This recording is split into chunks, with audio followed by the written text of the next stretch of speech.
Welcome to the Deep Dive, where we take a stack of information and unpack it to reveal those hidden nuggets of insight. Today, we're diving into the fascinating world of restoration, and specifically, we're focusing on a really iconic piece. You might know it as the Ghost Slayer blade, or maybe the 9-ring great sword.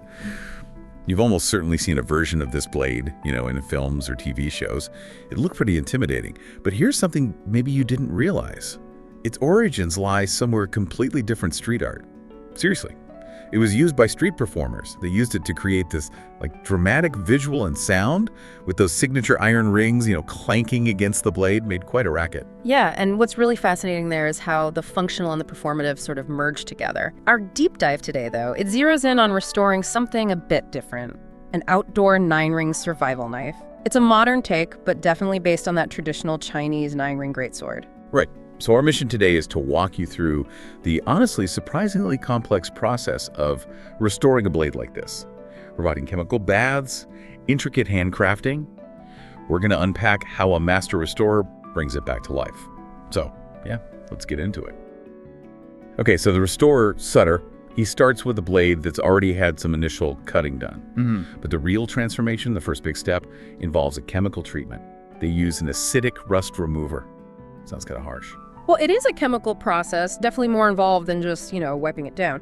What happens is the acid reacts with the rust, right? It forms these soluble salts, which you can then just wash away. And if the remover uses something like phosphoric acid, it can actually do a bit more. It reacts with the clean iron underneath and forms this protective film, like an iron phosphate layer, so it gives it some built-in anti-rust properties right away. Oh, interesting. So it's not just cleaning, it's actually adding protection from the start? Yeah. That's pretty clever. Yeah. Does doing that cause any, long-term issues for the blade itself, or is it all good? For this kind of thing, it's generally beneficial. The main thing, the really crucial part, is making sure you neutralize that acid properly afterwards. And time-wise, the old way might have meant soaking it all day. But these modern rust removers, they're usually done in about 6 hours, give or take.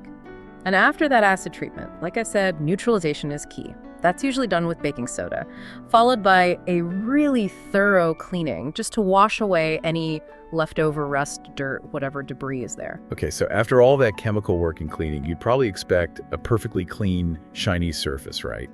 But apparently parts of the blade often show these distinct black spots afterwards. What's that about?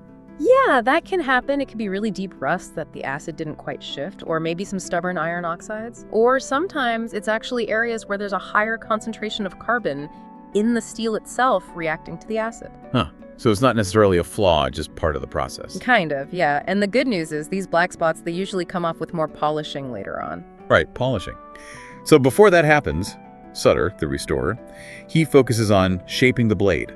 This means carefully getting the surface ready and using a sanding machine to straighten out the back of the blade, the spine, and also the cutting edge, getting the lines just right. Exactly, and this is where you really see modern tools making a difference. For the main polishing of the blade itself, he uses something called AI 3D cutting technology. AI 3D cutting. Okay, unpack that a bit. How does that work on a blade?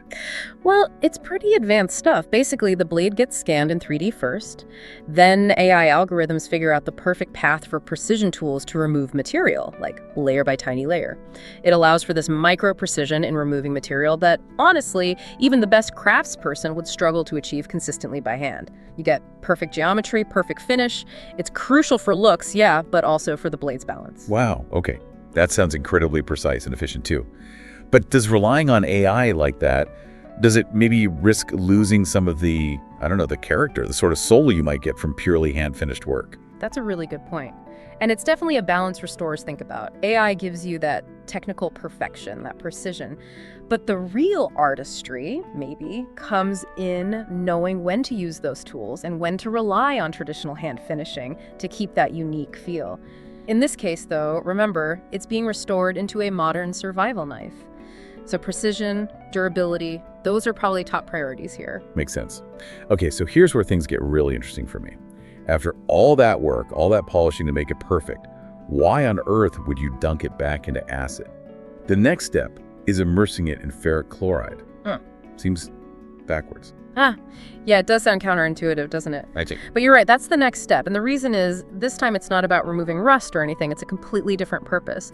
This is actually a specific surface treatment method. The goal is to give the whole blade, which is made of a single type of steel, this uniform blackened surface effect. Okay, so it's purely aesthetic, going for a different look. Exactly. It gives it a different quality compared to just a shiny, polished finish. More tactical, maybe, a bit more subdued. And to make sure everything matches, to get that uniform look across the whole knife, the other metal parts, the handguard, the pommel, the guard plate, they all get the same acid etching treatment too. Right, consistency. Okay, so that's the metalwork covered. Now moving on to the handle, from metal to wood. A completely new wooden handle is made for this knife. They use something called knife board wood. What is that exactly? It's basically a type of hardwood, dense, durable, chosen because it's stable and holds up well to wear and tear. Ideal stuff for a knife handle, really. And the process, it starts by carving out the slot in the middle, the keel pin slot, so it fits the blade's tang perfectly. That's the metal part that extends into the handle. Okay, so they carve the slot first. Then what? Then, using marked lines as a guide, they use a sanding machine again to get the rough, sort of geometric shape of the handle roughed out. But the really fascinating part is the fine-tuning, getting those specific dimensions just right. They use what's called a successive striking method. Successive striking. What does that involve? Hitting it. Sort of, yeah, but think more controlled impacts or maybe pressure applications. It's a technique to gradually sculpt the wood, shaving off tiny amounts to get the exact shape and feel they want. It ensures a really precise fit and comfortable grip. Gotcha. Very precise work. So now all the bits are ready. The treated metal, the custom handle. Yep. All the components are meticulously treated, expertly crafted. The next logical step is putting it all together, assembly. The newly treated metal parts, the custom wood handle, they're all carefully fitted and secured. And when you look at the finished knife, Yeah. okay, it's smaller, definitely scaled down. Yeah. But otherwise, it looks a lot like that traditional 9-ring sword we talked about at the start, except it's missing the most obvious, the most iconic features of those 9-iron rings. They're just not there. What do you make of that? I mean, why leave them off? And going back, did those rings actually do anything significant on the originals? Well, the sources we looked at get into this quite a bit. Traditionally, yeah, they looked cool and made noise, but there were theories about their performance too. Like, one idea was that the rings vibrating could somehow resonate with the blade itself, maybe making it cut better, increasing its lethality. Sounds a bit mystical, maybe. Yeah, resonance, increasing lethality. Sounds like something from a movie. What else? Another common belief, maybe more practical, was that when you hit something hard, the rings would rattle and absorb some of the vibration. That could maybe stop the shock traveling up into the user's hand, preventing it from going numb during use. And we even found one expert suggesting that when you swing the sword forward, the wings moving forward add a tiny bit to the piercing power, and when you pull it back, they slide back and increase the recoil, supposedly adding to the destructive force again. Interesting theories. But what do you think? Could these little rings, they look pretty small and light, could they really have that much physical effect? It's debatable, honestly. The physics seems questionable for some of those claims, especially the lethality part. The vibration dampening seems maybe a little more plausible, but for this specific knife, this modern survival version, there's a pretty strong theory why they were left off. It likely comes down to its intended use. Think about being out in the wilderness, maybe in a situation where you don't want to be found. There's this concept, sometimes called the dark forest law in survival or sci-fi contexts.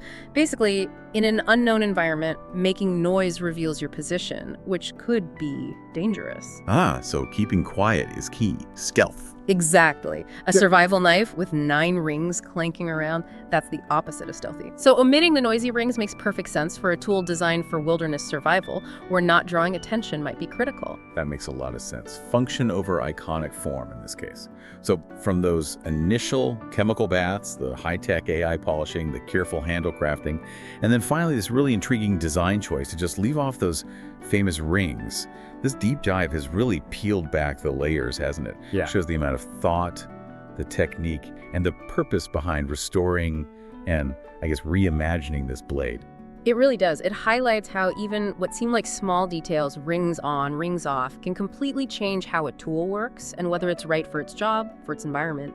It definitely challenges you to look past just the surface appearance, the aesthetics, and think about the deeper practical reasons behind design choices. Absolutely. And that kind of brings us to a final thought for you, the listener, to maybe mull over. How often do design choices, maybe in tools you use, or even just things in everyday life, prioritize that kind of hidden practicality, that quiet suitability for the context, over the flashy, iconic features we might expect? Something to think about next time you see a design that seems a bit unusual, or maybe defies your expectations. This has been The Deep Dive.